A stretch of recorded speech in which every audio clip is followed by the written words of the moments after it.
కూటమి విజయంతో అమరావతి రీజన్లో నిర్మాణ రంగం పనులు పెట్టేందుకు సిద్ధమవుతుందా? కౌంటింగ్ ముగిసిన 2 రోజుల్లోనే భూముల ధరలకు రెక్కలొచ్చాయా? ప్రభుత్వం మారిన నేపథ్యంలో నిర్మాణ రంగం పరిస్థితి ఎలా ఉందో నిర్మాణ రంగ అసోసియేషన్ సభ్యులు ఏం చెబుతున్నారో గ్రౌండ్ రిపోర్ట్లో చూద్దాం.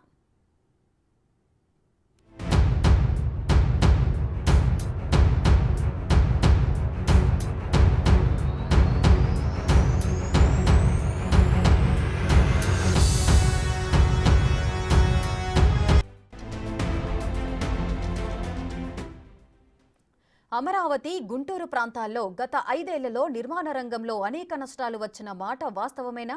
ఒక పర్మిషన్ రావాలంటే సంవత్సరాలు ఎదురు చూశామంటున్నారు నిర్మాణ రంగ అసోసియేషన్ సభ్యులు. ప్రభుత్వం నిర్మాణ రంగ సభ్యులతో ఒక్క మీటింగ్ కూడా పెట్టకుండా 5 ఏళ్ల పాటు టైంపాస్ చేశారంటున్నారు. ఆ డీటెయిల్స్ మా ప్రతినిధి సాయి అందిస్తారు.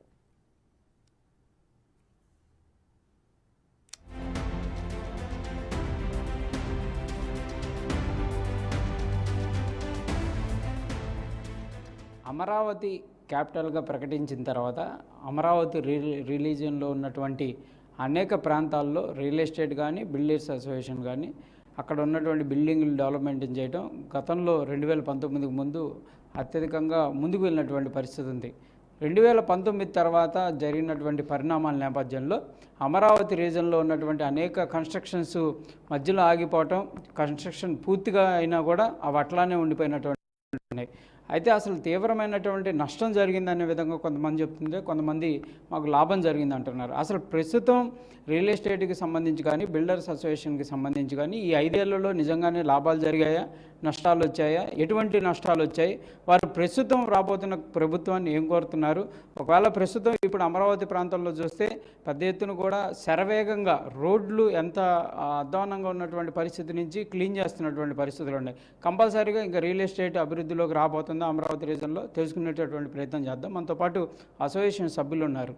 సార్ చెప్పండి, అంటే గతంలో ఎలా ఉంది 2019కి ముందు, అంటే ప్రభుత్వం మారకముందు, ఇప్పుడు ప్రభుత్వం మారిన తర్వాత అమరావతి ఎలా ఉండబోతుంది? మీరు ఏ అసోసియేషన్, మీరు ఏంటి? మాది నారెట్కో అండి, నారెట్కో బిల్డర్స్ అసోసియేషన్, మాది నేషనల్ బాడీ. ఇది అమరావతి క్యాపిటల్ జోన్. అయితే నా పేరు సీతారామయ్య, నేను స్టేట్ జనరల్ సెక్రటరీని.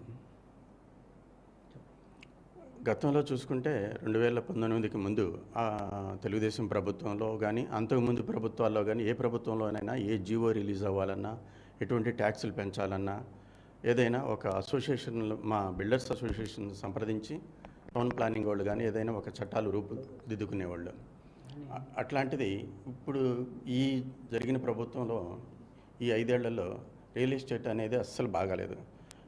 దానికి రకరకాల కారణాలు. ఒకటి శాండ్ పెరగటం, టీడీఆర్ బాండ్స్, కాదు ఈ అధికారుల నియంతృత్వ పోకడి, లంచగొండితనం పెరగటం, రకరకాల కారణాల వల్ల ఈ రియల్ ఎస్టేట్ రంగం అపార్ట్మెంట్లు కన్స్ట్రక్షన్ చేయటం కానీ బాగా ఇబ్బందులు పడ్డాం. చాలా లాస్లో కూడా ఉన్నాం, 100 కోట్ల లాస్లో ఉన్నాం.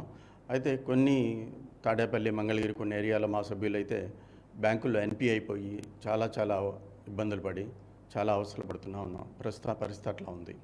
అంటే ప్రధానంగా సార్ మనం చూస్తే విజయవాడ నుంచి స్టార్ట్ అయ్యి వస్తుంటే పెద్ద పెద్ద బిల్డింగ్లు, ఒక్కొక్కటి కూడా 20 స్టేర్లు 30 స్టేర్లు బిల్డింగ్లు కట్టి అట్లా ఊరికే నిర్మానుష్యంగా ఉన్నటువంటి ప్రదేశాలు చాలా ఉన్నాయి. ఎందుకు అట్లా ఆగిపోయినాయి? ఎందుకు అమ్ముడు పోలేదు? అంటే ఓన్లీ క్యాపిటల్ అనేది మార్పు జరగటం వల్లే నష్టం జరిగింది అనుకోవచ్చా? క్యాపిటల్ మారటం ఒక సమస్య అయితే, ఈ స్టేట్లోకి ఏ ఇతర కంపెనీలు కానీ ఏ డెవలప్మెంట్ కానీ లేకపోవటం మెయిన్ ప్రధాన కారణం. మెయిన్ సాఫ్ట్వేర్ ఇండస్ట్రీ వస్తుంది. మన బైఫర్కేషన్ అయిన తర్వాత ఈ స్టేట్లో ఎటువంటి ఇండస్ట్రీ లేదు కాబట్టి అప్పుడెప్పుడే కొత్త ఇండస్ట్రీలు వస్తున్నాయి అని మా వాళ్ళు చాలామంది హైరైజ్డ్ బిల్డింగ్స్ కట్టడం జరిగింది. ప్రస్తుతం అమరావతి ప్రాంతంలో రోడ్లను కూడా క్లీన్ చేస్తున్నటువంటి పరిస్థితి ఉంది. అమరావతి రీజన్లో గుంటూరు కానీ అమరావతి, ప్రస్తుతం కోర్ అమరావతిలో కానీ రానున్న రోజుల్లో రియల్ ఎస్టేట్ ఎలా ఉండబోతుంది అనుకుంటున్నారు? ఆశాజనకంగా ఉండద్దని మేము కూడా ఎదురు చూస్తున్నామండి. ఎందుకంటే అంతకుముందు 5 సంవత్సరాలు బాగుంది కాబట్టి ఏదో సింగపూర్ సిటీ లాంటిది మన ఆంధ్ర కూడా చాలా డెవలప్ అయ్యిద్దని ఎదురు చూస్తున్నాం. ప్రజలు కూడా అదే ధోరణిలో ఉన్నారు. ఒక ప్రభుత్వం మీద నమ్మకం ఉంటేనే ఏ సాఫ్ట్వేర్ ఇండస్ట్రీ వాళ్ళైనా, ఎంప్లాయీస్ అయినా, ఆ ఇండస్ట్రీస్ అన్నీ బాగుంటే మా ఇండస్ట్రీ బాగుంటుంది. వాళ్ళందరూ కొనుగోలు చేస్తేనే, వాళ్ళ కొనుగోలు శక్తి పెరిగితే మా వ్యాపారం బాగుంటుంది.